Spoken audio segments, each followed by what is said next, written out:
Assalamualaikum warahmatullahi wabarakatuh. Alhamdulillahirabbil alamin, nahmaduhu wa nasta'inuhu wa nastaghfiruh. Allahumma salli wa sallim wa barik ala sayyidina Muhammadin, amma ba'du. Para jemaah Bapak Ibu yang dirahmati Allah, alhamdulillah siang hari ini kita diberi nikmat oleh Allah sehingga bisa berkumpul bersilaturahmi, sekaligus juga bisa menunaikan kewajiban kita, yaitu menuntut ilmu agama di hari Ramadan yang ke-27 26 atau 27? 28. Jangan-jangan ada yang 29.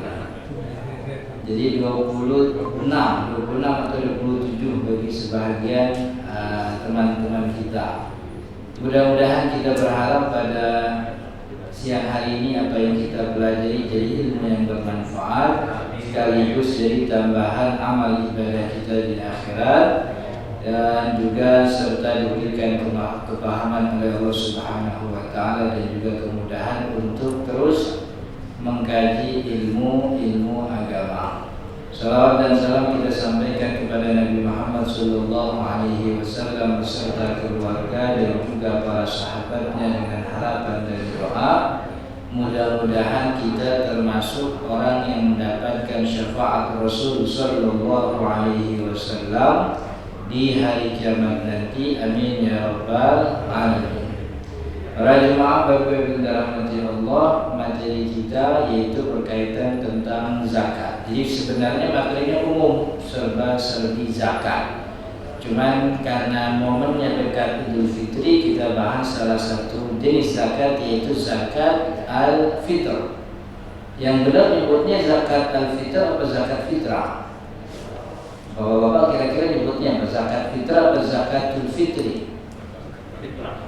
Zakat fitrah atau zakat al-fitr. Ada yang nyebut zakat al-fitr? Datang ke masjid, assalamualaikum, mau bayar zakat. Zakat apa? Zakat al-fitr. Misalnya bengong, itu zakat apaan? Nggak biasa tuh kita nyebut zakat al-fitr. Jadi zakat al-fitr atau zakat fitrah itu sama. Jadi dua-duanya adalah penyebutan yang benar, tidak ada yang satu lebih baik, dua-duanya sama. Jadi orang nyebut zakat fitrah boleh, orang nyebut zakatul fitr itu juga sah. Jadi kalau sebutannya zakat fitrah itu mengacu kepada badan fitrah. Fitrah itu artinya khilqah. Khilqah itu artinya penciptaan Allah ya badan kita. Karena zakat fitrah itu memang diwajibkan atas dasar badan yang hidup. Ini yang kita sebut dengan istilah zakat badan. Jadi zakat itu ada zakat harta yang kita sebut zakat mal. 5 jenisnya yang disepakati itu: emas dan perak, peternakan, pertanian, barang dagangan, barang tambang. Itu namanya zakat mal. Uang simpanan masuk dalam zakat mal, zakat harta. Jadi wajib apa enggak wajib itu zakat mal tergantung punya apa enggak harta. Kalau punya, ya dihitung dulu nyampe apa enggak syarat dan sebab wajib zakatnya. Kalau sampai kewajiban, wajib bayar. Kalau enggak, ya enggak wajib zakat. Itu namanya zakat mal. Zakat yang didasarkan atas kepemilikan harta. Tapi ada zakat badan. Nah, zakat badan itu tidak didasarkan kepada kepemilikan harta. Yang penting badannya hidup di waktu wajibnya. Waktu wajib zakat badan yaitu zakat. Sebenarnya zakat badan bukan cuma zakat fitrah saja, karena zakat itu kan nama untuk kewajiban membelanjakan harta di jalan Allah dengan syarat tertentu. Kalau dikatakan kewajiban mengeluarkan harta di jalan Allah dengan kadar tertentu, dengan syarat tertentu, termasuk fidyah, itu bagian daripada zakat badan. Namanya fidyah, tapi induknya zakat badan, karena dia diwajibkan mengeluarkan sejumlah harta tertentu dengan syarat tertentu dan kepada orang tertentu.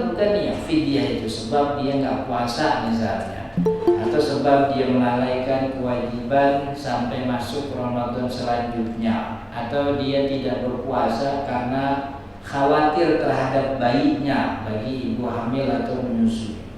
Zakat fitrah itu zakat badan yang diwajibkan karena badan yang hidup.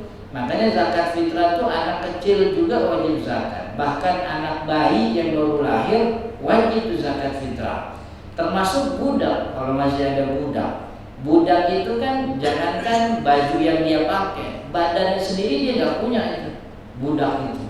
Tapi ketika datang wajib zakat fitrah, dia juga wajib bayar. Yaitu wajibnya ketika terbenam matahari di hari terakhir bulan Ramadan. Nah itu tuh wajib zakat, waktunya ketika terbenam matahari. Maka kalau ada orang yang hidup ketika terbenam matahari di hari akhir bulan Ramadan, wajib bayar zakat fitrah. Orang yang lahir jam 5 sore nih, ada bayi lahir jam 5 sore, maghrib dia hidup, wajib zakat fitrah. Tapi kalau ada orang yang wafat sebelum itu, nggak ada kewajiban zakat fitrah. Atau lahirnya habis itu, lahirnya jam 6:30, berarti dia ketika datang waktu wajib kagak ada orang. Nah maka nggak wajib zakat fitrah. Jadi zakat fitrah itu zakat yang namanya didasarkan kepada fitrah. Jadi badan nih yang dizakati, badan yang mungkin kita bisa katakan badan disucikan. Makanya dulu ada bocah tuh kalau lagi main nggak boleh main nongkahin pala, kata dia gitu. Lu jangan nongkahin pala gua udah difitrahin, kata dia gitu. Padahal yang difitrahin bukan cuma pala, tuh sekujur badan tuh sudah dizakati, sudah dibersihkan, disucikan dengan zakat fitrah. Nah kalau penyebutannya zakat al-fitr itu juga yang rame, artinya yang kalau kita buka kitab-kitab fikih yang banyak disebut itu dengan istilah zakatul fitr. Disebut zakatul fitr mengacu kepada fitr min Ramadan. Jadi zakat ini wajib ketika orang berbuka dari ibadah Ramadan. Berbuka atau beres-beres puasa ibadah Ramadan itu waktunya terbenam matahari di hari terakhir. Itu yang disebut fitr min Ramadan. Makanya disebut zakat al-fitr. Jadi zakat fitrah mengacu kepada badan yang wajib, zakat fitr itu mengacu kepada waktu di mana zakat itu diwajibkan. Jadi nyebut zakat fitrah ya boleh, nyebut zakat al-fitr juga boleh. Yang nggak boleh itu kalau nyebut fidyah Ramadan. Nah itu saya beda. Jadi fidyah Ramadan beda, zakat fitrah beda. Termasuk juga fidyah-fidyah yang lainnya. Kalau ada orang yang fidyah sholat misalnya bagi sebagian ulama kan begitu. Itu namanya zakat al-fitr. Mas definisinya klik lagi. Pengertian zakat fitr secara bahasa, al-fitr itu artinya makan, berbuka. Tapi secara istilah zakat al-fitr itu artinya qadrun muayyanun minal mali yajibu ikhrajuhu 'inda ghurubi syamsi akhir yaumin min ayyami ramadhana bi syurutin muayyanatin an kulli mukallafin wa man talzamuhu nafaqatuhu. Kadar tertentu dari jenis harta yang wajib dikeluarkan. Jadi zakat fitrah itu adalah nama untuk kadar tertentu. Kadarnya kan cuma 2,5 kg kalau kita ya, atau 3 liter. 3 liter 2,5 kg juga itu kadar yang hampir ulama sampai sekarang belum bersepakat. Malah sekarang dinaikin jadi 3 kg kan ya. Basnas itu menaikkan kategori zakat fitrah menjadi 3 kg. Setahu saya karena ada yang laporan kemarin itu. Jadi itu kadar tertentu dari jenis hartanya tentu makanan pokok yang wajib dikeluarkan ketika terbenam matahari di hari terakhir bulan Ramadan dengan syarat tertentu. Salah satu syaratnya adalah dia adalah orang yang mampu. Kalau dia tidak mampu maka tidak wajib zakat fitrah. Nah karena zakat fitrah ini kepentingannya cuma buat Idul Fitri, Maka standar mampu juga mampu lebaran, bukan mampu dalam jangka setahun, bukan. Jadi maksudnya kalau ada orang yang punya uang sisa nih, malam takbiran terbenam matahari dia cuma punya uang 5 juta misalnya. Lalu dari 5 juta ini kan besok masih ada malam, masih ada hari lebaran nih, ada hari yang dimana dia wajib nafkahin keluarganya. Keluarganya untuk makan sehari semalam itu katakanlah anaknya, istrinya 1, anaknya 2, mungkin ada orang tua yang juga dia tanggung, itu menghabiskan kira-kira sehari 1.500.000 misalnya begitu. Dia punya 5 juta, dikurang kebutuhan untuk lebaran, berarti sisanya 3.500.000. 3.500.000 itu dia mampu namanya, punya kelebihan. Walaupun kita lihatnya miskin itu, secara zahir kan gitu, tinggalnya di kontrakan yang 2 petak kan begitu. Mana kamar mandi di luar lagi, jendelanya kagak ada. Kalau dia buka pintu gak ketemu jalanan, ketemunya pintu orang lagi kan begitu. Itu jatuhnya miskin, tapi tetap wajib. Urusan nanti dia kena atau dia dapat zakat fitrah dari masjid dikasih begitu, itu urusan kan emang dia mustahil. Tapi sebagai orang mukallaf dia masuk kategori mampu. Makanya dalam bayar zakat fitrah ini mungkin ada orang yang wajib bayar, tapi di satu sisi dia juga menerima zakat. Karena menerima zakat itu kan mustahil. Kullu mukallaf. Yang wajib bayar tuh mukallaf.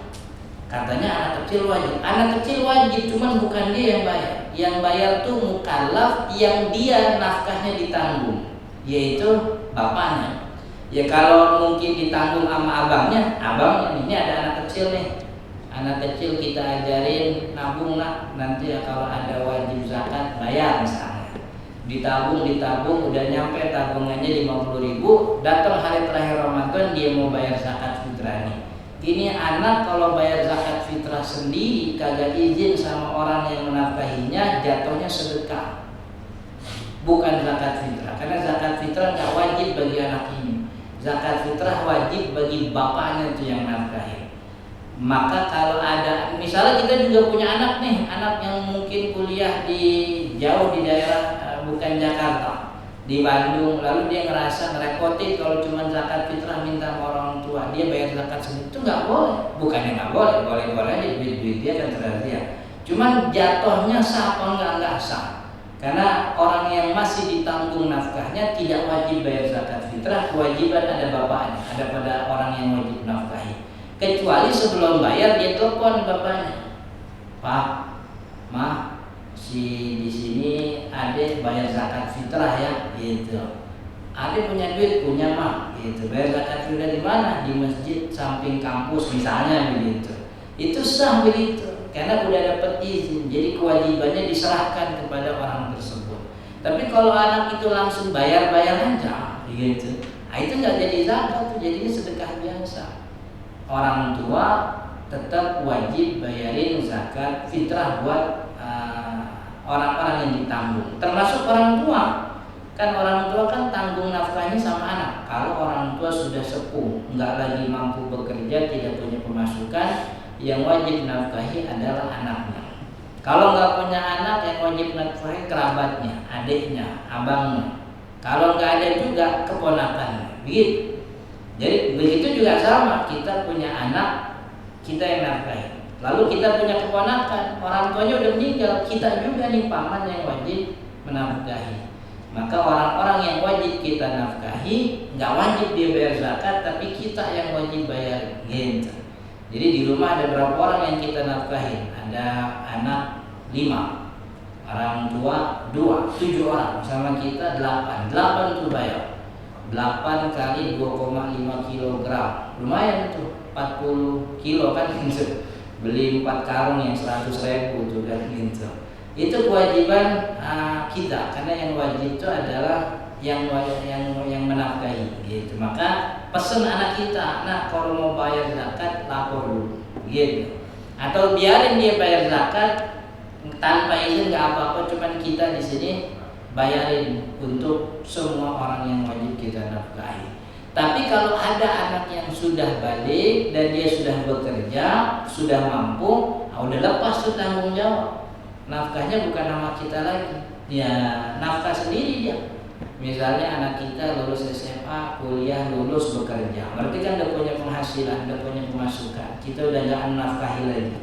Urusan dia numpang di rumah kita, tidur, makan, urusannya beda. Cuma nafkahnya tuh dia udah mampu sendiri, maka dia wajib bayar zakat fitrah sendiri tanpa harus nunggu dibayarin sama orang tuanya. Walaupun ada aja begitu, anak yang udah kerja masih nempel sama mamanya kan ada, masih banyak.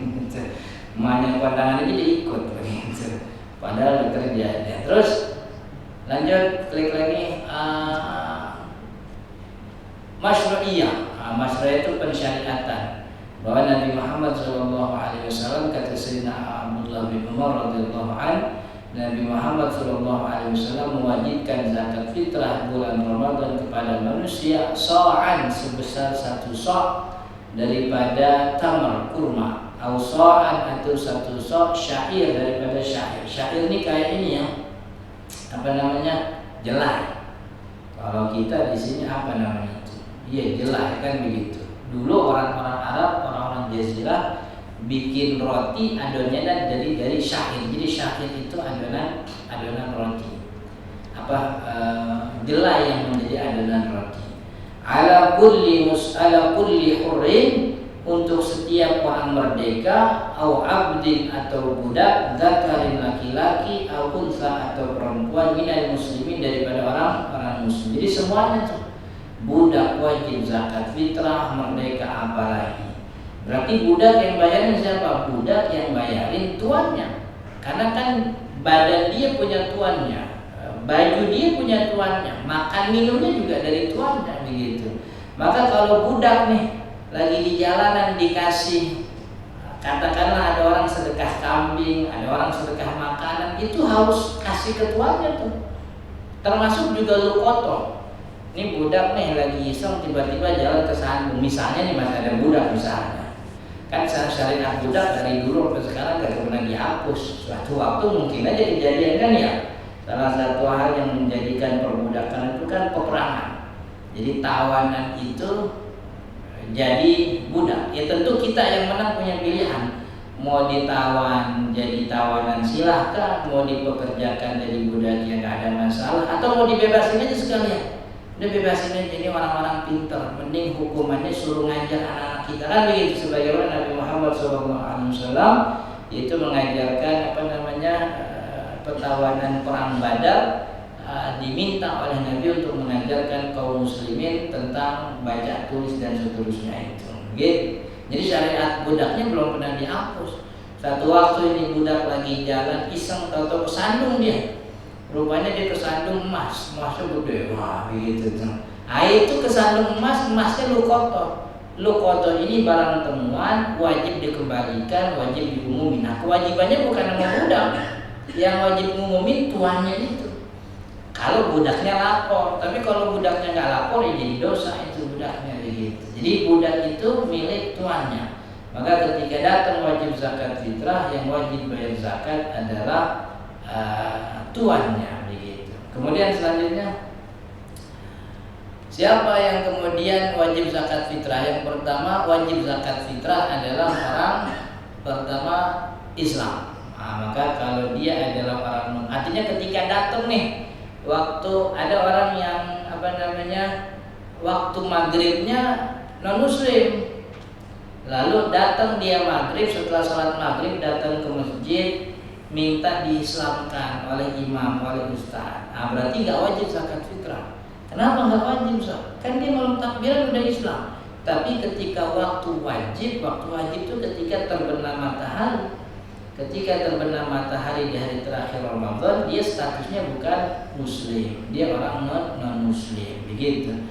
Maka dia nggak wajib zakat fitrah. Yang kedua adalah hidup di waktu wajib, yaitu terbenam. Kemudian yang ketiga apa? Kata ketiga adalah mampu. Apa kategori mampu? Orang yang punya kelebihan harta dari kebutuhan makan, pakaian, tempat tinggal bagi dirinya dan orang yang ditanggungnya selama malam dan hari dia. Ada orang ketika malam takbiran punya duit 5 juta. Tanya, nanggung berapa orang di rumah? Anak ada 3 Ustaz. Istri sih 1. kok jawabnya pakai sih? Itu yang di rumah Ustaz. Yang di luar rumah ada 2 lagi. Nah 2 lagi tuh, hitung tuh. Itu 2 lagi punya anak apa enggak? Ada yang kedua punya anak 2, yang terakhir punya anak 3. Jadi di rumah anak 3, di luar tuh istri simpenan 2. Udah 5 orang kan begitu. Emak yang pertama 1. Jadi 6 anak dari istri kedua 2. 8 anak istri ketiga 3. Berapa tuh? 11 kan ya. 11 orang dia tanggung. Ipar saya juga ikut sama saya, Ustaz, saya nanggung. Iparnya berapa tuh? Iparnya ada 2. Berarti ada 13 orang ditanggung sama dia, sama dirinya 14. Mertua saya juga sama saya yang nanggung, Ustaz. Nah, mertuanya itu berapa tuh? Ada 17 orang sama dirinya dia yang nanggung. Kira-kira duit 5 juta cukup gak nih buat 17 kebutuhan orang, dari mulai kebutuhan primer, makan, minum, kontrakan dan seterusnya, begitu. Dihitung, alhamdulillah Ustaz cukup dan cukup. Cuman kadang-kadang mertua saya pengennya makan yang mahal-mahal gitu. Dan kalau nggak KFC udah mau makan gitu. Itu lumayan tuh. Akhirnya dihitung duit yang dia punya 5 juta berkurang. Karena untuk menutupi kebutuhan itu jadi 500.000 misalnya, 500.000 itu kelebihan, berarti tetap wajib zakat fitrah. Karena kan urusan zakat fitrah mampu di hari lebaran, dan untuk hari lebaran udah habis 4.500.000, sisanya itu kelebihan 500 lah. 500.000 masa saya cuma bayar zakat buat saya doang sama istri sama 2 anak ya. Jadi kalau emang sisanya cuma segitu, wajib bayar dirinya dulu, habis itu istrinya, habis istrinya anaknya, kalau masih ada sisa baru bapaknya, begitu. Jadi jadi sisa kelebihan itu disesuaikan dengan siapa yang lebih unggul untuk diprioritaskan. Pertama tentu dirinya dulu, yang kedua istrinya, kalau sudah istrinya anaknya sudah orang tuanya, begitu. Jadi kalau ada orang yang punya sisa cuman 35.000, itu pas itu zakat fitrah di masjid fulan gitu, wajib bayar dia buat dirinya, gitu. Ya ntar kan dia dapat lagi dari masjid, dapat zakat fitrah sekaligus dapat santunan. Biasanya kan gitu. Biasanya fakir miskin kalau Ramadan ini dapatnya lumayan banyak nih, beras dapat, duit juga dapat, kan gitu. Jadi ini standar yang mampu. Maka kalau ada orang yang punya harta dan itu habis untuk menutupi kebutuhannya selama hari raya, begitu, artinya emang hari raya itu dia belum punya makanan apa-apa. Yang dia bisa harapin itu cuma duit yang dia pegang. Dia cuma megang 1 juta buat lebaran besok. Anak 3, istri 1, orang tua 2. Nah, itu 1 juta itu. Tapi kan kebanyakan kita mau enggak. Artinya kita tuh hari lebaran besok udah ada, kita siapin berasnya udah ada.